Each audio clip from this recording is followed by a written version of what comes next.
This first poem is called The Museum of Smells. There is a museum of smells from around the world, which is both real and only in your imagination. Soon it will be hosting an exhibit on commerce and transportation. The show will feature the mothball-riddled suits of a number of railroad tycoons, from back when railroads were the fashion. All the scents will be smartly labeled in mason jars, except for number 33, which surrounds us all.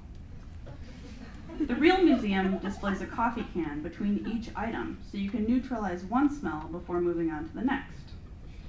You keep trying to include this feature in the imaginary museum, but the guards just jostle you from smell to smell until everything blends together in a whirl of olfactory chaos.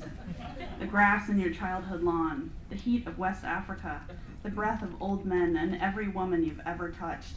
Eggs. You can never isolate the scent you really want or appreciate the one in front of you, the last always overlapping and the next always drifting nearer. At night, you start wearing a gorilla mask to sleep. Lately, you've needed to put it on even before heading out to the movies or a show. The overpowering stench of rubber and the mask's tight fit make clear designations about which reality you let in/out, and when. Anyone who really loves you will understand this.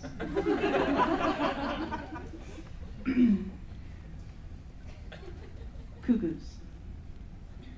The waitress at the truck stop would not believe my story about cuckoos, but at the same time, I felt she secretly did.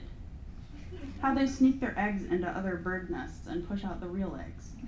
How the birds are dumb enough to feed babies not their own, twice their size. No bird would fuck over another bird like that, she said, handing me the syrup. Only people do that.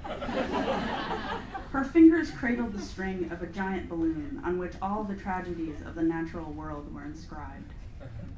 At once I felt inside and outside of everything, the waffles, the kitchen clanging, the sweaty, insect-riddled ancientness of the jungle. The tree cover there divided us from the stars. Glowworms lit our way to the river, where the man was waiting in the appointed canoe. We talked about it all, the absurdity of both hope and worry, how the world was falling apart. Then the man told us about piranhas. The moment one gets hooked, its peers eat it right off the fish line. The glowworm's pulsing light glinted off our faces. No one would make eye contact. I stared and stared at her soft cheeks until all I saw were long teeth through the skin. Maybe the birds would rather raise strangers than be alone in the night, I said. This last one is called At Day's End. The accident was perfect. Her broken neck, a clean sweep against the wheel, 5 kids en route to hospital, everyone properly shaken. Only the teacher who was supposed to die did. Oh, shaken. Yesterday I ran into an old lover.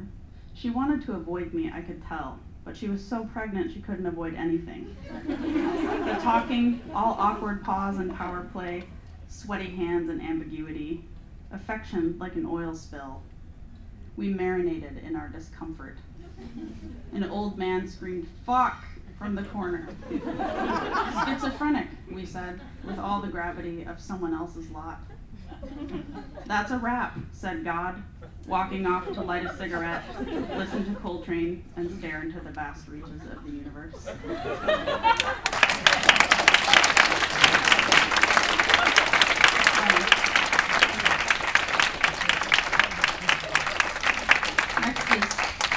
Next is Sheila Fuentes.